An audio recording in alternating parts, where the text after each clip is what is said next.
आज के इस वीडियो में हम डिस्कस करने जा रहे हैं महाराष्ट्र टीईटी प्रिपरेशन का सेकंड पार्ट, जो कि questions from question number 17 to question number 30। Practice paper हम कल से सॉल्व कर रहे हैं और उसको डिस्कस कर रहे हैं।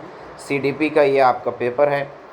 इसके बाद कल से हम प्रीवियस ईयर के जो क्वेश्चन पेपर्स हैं चाइल्ड डेवलपमेंट एंड पेडागोजी के, वो भी क्वेश्चंस हम कल से डिस्कस करेंगे। जैसे कि क्वेश्चन पेपर 2016 का है, क्वेश्चन पेपर 2013, 15 और अदर जो भी क्वेश्चन पेपर्स अवेलेबल होते हैं वन बाय वन हम उसको सॉल्व करेंगे, डिस्कस करेंगे और अपने नॉलेज को और sense of solving the question paper को हम डेवलप करने की कोशिश करेंगे।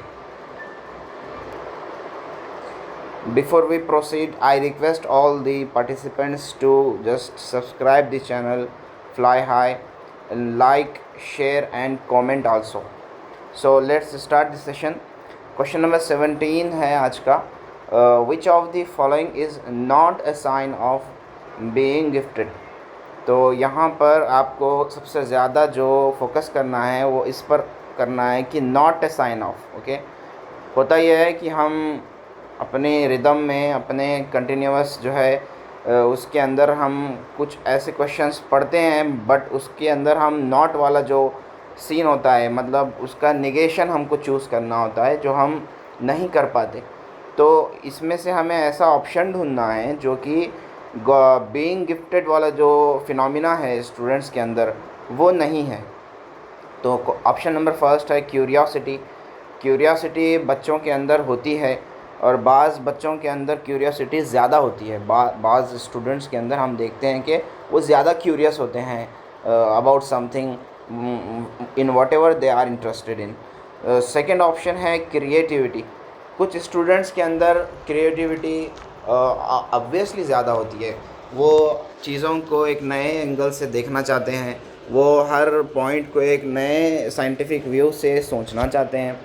थर्ड ऑप्शन है हमारा पुअर रिलेशनशिप विथ पेयर्स। ये जो रिलेशनशिप है पेयर्स के साथ, पेयर ग्रुप के साथ, ये कोई गॉड गिफ्टेड नहीं होता, ये बनाने से बनता है। This is absolutely manual.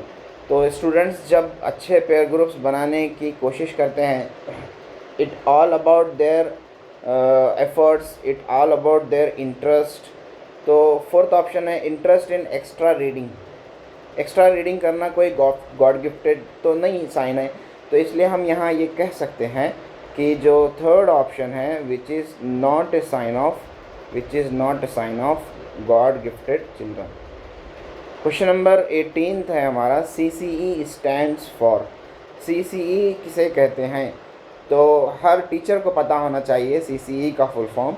CCE का फुल फॉर्म है continuous and comprehensive evaluation. Option number 3, continuous and comprehensive evaluation.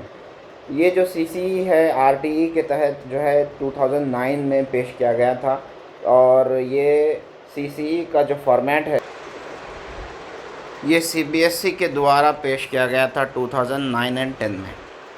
फिर इसके बाद जो है ये हम कहते हैं कि ये सेकेंडरी स्कूल एजुकेशन के लिए पेश किया गया था, जो कि बच्चों की एज होती है जिसके दरमियान 6 to 14 ईयर्स ऑफ स्टूडेंट्स के लिए ये CCE का प्रोग्राम जो है एक प्रोसेस है कंटिन्यूअस इवैल्यूएशन का कॉम्प्रिहेंसिवली, तो ये पेश किया गया था।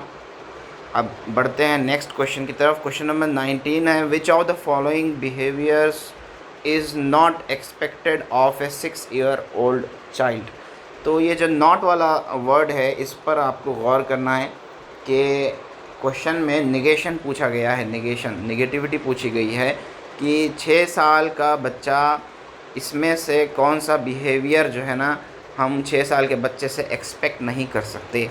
The first option here is clay modelling without soiling the clothes, कि वो कुछ क्ले मॉडल बना रहा है और अपने कपड़ों को जो है मैले होने से बचा भी रहा है। कलरिंग द पिक्चर्स, वो पिक्चर को कलर कर रहा है। फिर cleaning up the table without being told, वो एक टेबल साफ़ करने लग गया है और उसे किसी ने इंस्ट्रक्शन भी नहीं दिया और वो ख़ुद से जाकर कोई टेबल साफ़ कर रहा है। फोर्थ ऑप्शन है singing the dancing, singing and dancing, वो कुछ सिंग कर रहा है, गाना गा रहा है और डांस कर रहा है। तो इसमें से कौन सा ऑप्शन है जो आप 6 साल के बच्चे से एक्सपेक्ट नहीं करते? Just think over this and share your answer. The correct answer of this question is, the correct option of this question is cleaning up the table without being told. ये जो थर्ड ऑप्शन है, इसके अंदर हम देखते हैं कि एक बच्चा जो 6 साल का है उससे हम ये एक्सपेक्ट नहीं कर सकते कि वो किसी बिना बोले या बिना कोई हिदायत दिए कि वो जा रहा है और टेबल साफ़ कर रहा है। तो इतना सेंस 6 साल के बच्चे में नहीं होता। तो ये बात जो है हमें समझ में आ रही है। क्वेश्चन नंबर 20 है यहाँ पर, what is the aim of group activity in classroom teaching? Classroom teaching में ग्रुप एक्टिविटी का एम क्या होता है, मकसद क्या होता है, ऑब्जेक्टिव क्या होता है? To reduce the workload of the teacher, कि टीचर का वर्कलोड कम हो जाए। To make most children participate in learning, कि ज़्यादा से ज़्यादा बच्चे जो है लर्निंग में पार्टिसिपेट करने वाले बन जाएं। To clarify the concept, to clarify the concepts effectively, concepts को इफ़ेक्टिवली क्लैरिफाई किया जाए। To provide freedom to students, students को फ्रीडम प्रोवाइड की जाए। ये एक नेगेटिव ऑप्शन है, फोर्थ ऑप्शन और फर्स्ट ऑप्शन। टीचर कभी भी अपना वर्कलोड करने की टेंडेंसी नहीं करता। तो दो ऑप्शन जो रह गए हैं, to make most children participate in learning, to clarify the concepts effectively. तो ये भी हो सकता है कि हम कॉन्सेप्ट को इफ़ेक्टिवली क्लैरिफाई करने के लिए कोई एक्टिविटी ले रहे हैं, बट याद रखें मोर अप्रोप्रिएट को आपको चुनना है। तो आपका यहाँ पर सही जवाब है to make most children participate in learning. आप एक्टिविटी के अंदर जो है ना ये कर सकते हैं कि ज़्यादा से ज़्यादा बच्चे आपके जो लर्निंग वाले सेशन में पार्टिसिपेट करें, एक्टिव हों और जो है उन्हें उसमें इंजॉय करें, उसको जिएँ उस एक्टिविटी को। तो इस तरह का जो भी ऑप्शन होगा ये सबसे ज़्यादा प्रीफरेबल होगा कि to make most children participate in learning. Participation learning के अंदर एजुकेशन में बहुत ज़्यादा इम्पोर्टेंस रखता है, एम्फसिस रखता है। Question number 21, which principle states that best learning takes place when the teacher is successful in arousing the interest of a student? नीचे दिए गए प्रिंसिपल्स में से कौन सा प्रिंसिपल जो है ना यहाँ पर सक्सेसफुल है? क्यों, किसमें, किस लिए? इसलिए कि बच्चे का इंटरेस्ट अराउज करने के लिए, उजागर करने के लिए, बच्चे के इंटरेस्ट को बढ़ाने के लिए कौन सा प्रिंसिपल जो है ना बेहतर है? Principle of motivation, principal of stimulation, principle of goal setting, principle of association.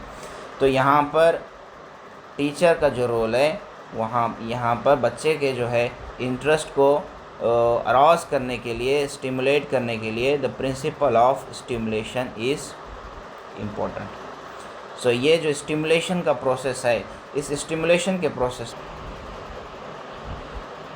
हम जो है इनकरेज करते हैं स्टूडेंट्स को, हम अराउज करते हैं स्टूडेंट्स को टू पार्टिसिपेट, और अपने इंटरेस्ट को बढ़ाने के लिए हम जो है उसको, ये जो प्रिंसिपल ऑफ स्टिमुलेशन है, प्रिंसिपल ऑफ इनकरेजिंग स्टूडेंट है, हम इसको यूज़ करते हैं। तो ये थे हमारे 21 questions. Now question number 22 is, Shivangi student of class 4th usually takes away things belonging to her classmates. Okay, quietly the teacher should, एक लड़की है शिवांगी नाम की जो करती है, 4th स्टैंडर्ड की लड़की है।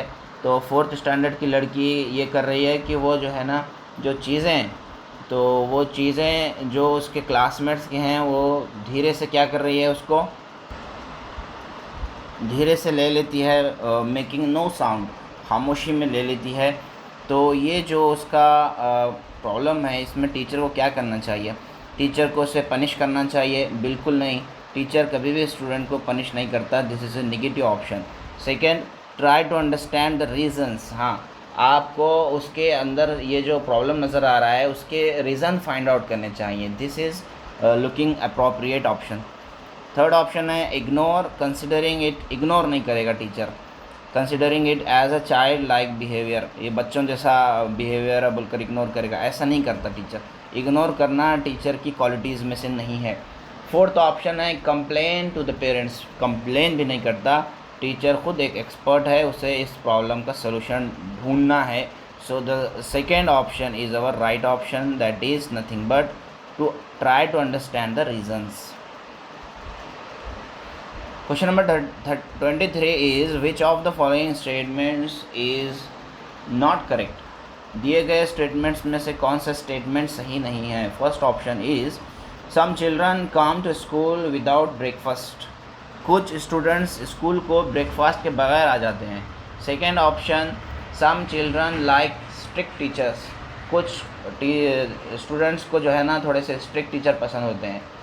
थर्ड है a child with special need is always aware of it, ऐसा स्टूडेंट जो एक स्पेशल नीड रखता है उसे पता होता है कि वो किस तरह की स्पेशल नीड रखता है। Fourth option children copy the behaviour of their parents, children उसके पेरेंट्स का बिहेवियर कॉपी करता है। तो देखिए इसके अंदर ये है कि थर्ड ऑप्शन जो है a child with A special need is always aware of it, ये उसको पता नहीं होता, स्टूडेंट को पता नहीं होता कि उसके स्पेशल नीड क्या है, ये टीचर को पता होता है। स्टूडेंट को नहीं पता होता बल्कि ये टीचर को पता होता है। So the correct answer is option number 3।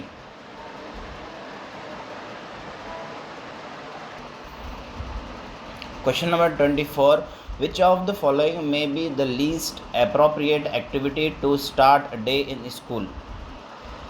सबसे कम या मुनासिब यानी कि गैर मुनासिब एक्टिविटी कौन सी होगी आपका स्कूल वाला जो दिन है उसको स्टार्ट करने के लिए।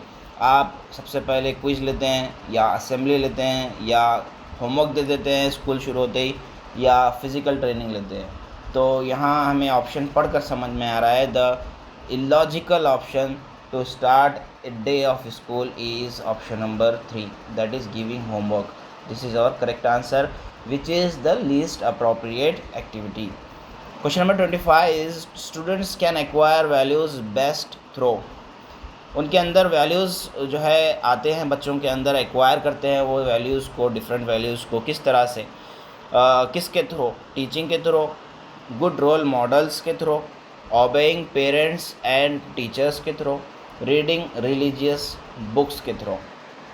तो देखिए आपके यहाँ पर पर्सनल ओपिनियंस हो सकते हैं। कोई कह सकता है कि भाई टीचिंग के थ्रू हम उसके अंदर बेस्ट वैल्यूज़ एक्वायर करवा सकते हैं, या कोई कह सकता है कि भाई हम स्टूडेंट्स के अंदर क्या बोलेंगे अच्छे किताबें, अच्छे रिलीजियस बुक्स के थ्रू भी हम अच्छे वैल्यूज़ को इंस्टॉल कर सकते हैं। बट यहाँ पर आपकी पर्सनल ओपिनियन जो है ना वो उसके मार्क्स नहीं है, बल्कि जो एजुकेशनिस्ट सोचते हैं, एजुकेशनिस्ट ने जिस तरह डिफ़ाइन किया है एजुकेशन को और वो जिस तरह सोचते हैं कि वैल्यूज़ को स्टूडेंट्स के अंदर किस तरह एक्वायर किया जा सकता है, हमें उसको प्रीफर करना है। और according to the educationist the correct option to acquire values in students is option number 2, that is good role models. उनको अच्छे रोल मॉडल्स को के थ्रू जो है हम उनके अंदर अच्छे वैल्यूज़ को जो है ना इंस्टॉल कर सकते हैं। Question number 26, students of classes 2 and 3 appreciate teachers who. Class 2 और 3 के जो स्टूडेंट्स हैं वो टीचर्स को अप्रिशिएट करते हैं किस बेसिस पर। Behave with them affectionately, speak clearly, dress up nicely, tell parents to help them.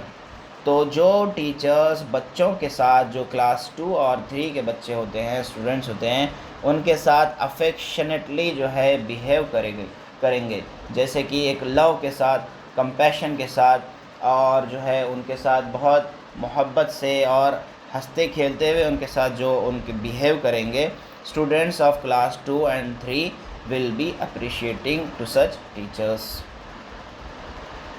Question number 27 of our today's session is when a student consistently forgets to do the homework, the student में, जब कोई student consistently homework करने को भूल रहा है, बार बार teacher ये observe कर रहा है कि एक स्टूडेंट है जो अपना होमवर्क प्रॉपरली रोज़ाना कर नहीं रहा है बल्कि भूल जा रहा है, ही फॉरगेट्स और she forgets, that time the student में, स्टूडेंट के साथ क्या हो सकता है, बी ए नॉटी चाइल्ड, वो स्टूडेंट एक नॉटी चाइल्ड हो सकता है, बी ए लेज़ी चाइल्ड, वो स्टूडेंट एक सुस्त स्टूडेंट हो सकता है, have a problem at home, उसके घर पे कोई प्रॉब्लम चल रही होगी, not be liking the subject, उसे उस सब्जेक्ट में इंटरेस्ट नहीं होगा, पसंद नहीं होगा। तो देखिए यहाँ हम स्टूडेंट के ऊपर जो है पर्सनल अटैक नहीं कर सकते कि वो एक लेज़ी स्टूडेंट है, वो एक नॉटी चाइल्ड है, या उसे ये सब्जेक्ट पसंद नहीं है, दूसरा सब्जेक्ट पसंद है।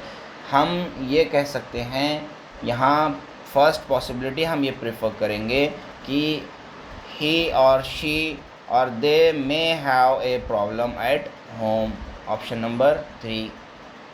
Question number 28 is children coming from the families of first generation learners should be, ऐसे स्टूडेंट्स जो फर्स्ट जनरेशन से आ रहे हैं, फर्स्ट जनरेशन स्टूडेंट्स मैंने फर्स्ट पार्ट में फर्स्ट सेशन में आपको डिस्कस किया, समझाया कि किसे कहते हैं।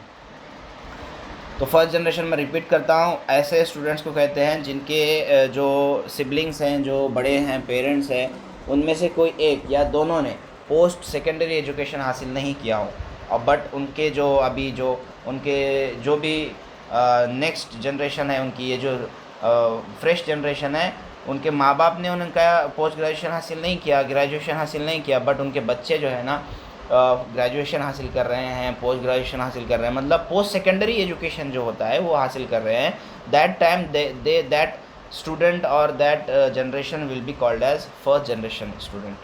तो इसमें पॉसिबल ऐसा हो सकता है कि भाई आपके माँ बाप में से या तो किसी एक ने पोस्ट सेकेंडरी एजुकेशन हासिल नहीं किया, या ये भी पॉसिबल हो सकता है कि दोनों ने नहीं किया हो। तो children coming from the families of first generation learners should be sent to special schools, ऐसे स्टूडेंट्स को जो फर्स्ट जनरेशन से आ रहे हैं, जिनके माँ बाप पढ़े लिखे नहीं हैं, तो उन्हें स्पेशल स्कूल भेजना चाहिए क्या? नहीं, ये एक नेगेटिव स्टेटमेंट है, इस तरह से हम नहीं कर सकते। Second, educated in regular schools, हाँ हम उन्हें रेगुलर स्कूल्स में पढ़ा सकते हैं। Made to repeat the class, हम कह सकते हैं भाई रिपीट करो तुम क्लास, तुम फर्स्ट जनरेशन के हैं, तुम्हारे जो पेरेंट्स हैं उन्होंने पोस्ट सेकेंडरी एजुकेशन नहीं लिया, तो तुम रिपीट किए करना है, तुम्हें रिपीट करना है। इस तरह से एक टीचर का बिहेवियर नहीं हो सकता। फोर्थ ऑप्शन है grouped together in class activities, उनको हमें क्लास एक्टिविटीज़ में एक जगह ग्रुप करके जो है बिठा देना चाहिए, या उनका एक स्पेशल ग्रुप बना देना चाहिए। ये भी एक जो है ना नेगेटिव ऑप्शन है। तो करेक्ट ऑप्शन है हमारा यहाँ पर second option, which is educated in regular schools. Question number 29, dyslexia is a, dyslexia कौन सी बीमारी है? तो हम सब टीचर्स को पता होना चाहिए कि डिसलेक्सिया यानी कि ऐसी बीमारी है ये जो रीडिंग में प्रॉब्लम आता है, इसके अंदर स्टूडेंट्स को जो है ना रीडिंग में प्रॉब्लम आता है, वो प्रॉपरली रीड नहीं कर पाते। बट यहाँ पर ऑप्शंस कैसे हैं ये देख लीजिए। बिहेवियरल डिसऑर्डर, ये कोई बिहेवियर से रिलेटेड डिसऑर्डर है। न्यूरोलॉजिकल डिसऑर्डर, ये कोई न्यूरोलॉजिकल डिसऑर्डर है। जेनेटिक डिसऑर्डर, ये कोई जेनेटिक डिसऑर्डर है। मेंटल डिसऑर्डर, ये कोई मेंटल डिसऑर्डर है। देखिए ये जो है ना सेकेंड ऑप्शन है, ये एक न्यूरोलॉजिकल डिसऑर्डर है। डिसलेक्सिया यानी कि ऐसी बीमारी जिसमें बच्चे को रीडिंग में प्रॉब्लम आती है। अगर आपके सामने आए कि डिसकैलकुलिया इज़ ए, कौन सी बीमारी है डिसकैलकुलिया, तो इसके अंदर बच्चे को कैलकुलेट करने में, डिसकैलकुलिया यानी कि कैलकुलेट करने में उसे प्रॉब्लम होगी। डिसग्राफिया आ जाए तो आप ग्राफिया देखकर ये समझ जाएं कि वो कोई राइटिंग रिलेटेड प्रॉब्लम है। Question number 30 is Atulya finishes all her work quickly during the class. Atulya में भी एक स्टूडेंट है, वो अपनी क्लास एक्टिविटी का जो वर्क है वो बहुत तेज़ी से कंप्लीट कर लेती है। तो वो किस तरह की स्टूडेंट है? A case of attention deficit hyper active disorder, वो कोई अटेंशन की कमी वाली डिसऑर्डर्स में मुब्तला है। ए नॉटी स्टूडेंट, वो एक नॉटी स्टूडेंट है। ए गिफ्टेड चाइल्ड, हाँ वो अगर कोई काम जल्दी से कर पा रही है, फौरी कर रही है, she may be a gifted child. 14 an attention seeker, छोटे बच्चे अटेंशन सीकर नहीं होते। तो ये जो है gifted child is a appropriate option here, that if she is finishing her work quickly, then that time we can say a gifted child to her. At last I would say thanks for watching. Please like, share and subscribe the channel. आने वाले videos में हम previous year के जो question papers हैं उनको solve करेंगे, उनको डिस्कस करेंगे, कोशिश करेंगे कि जो है हमारा अप्रोच CDP को लेकर बेहतर से बेहतर हो. So till then take care, have a good time.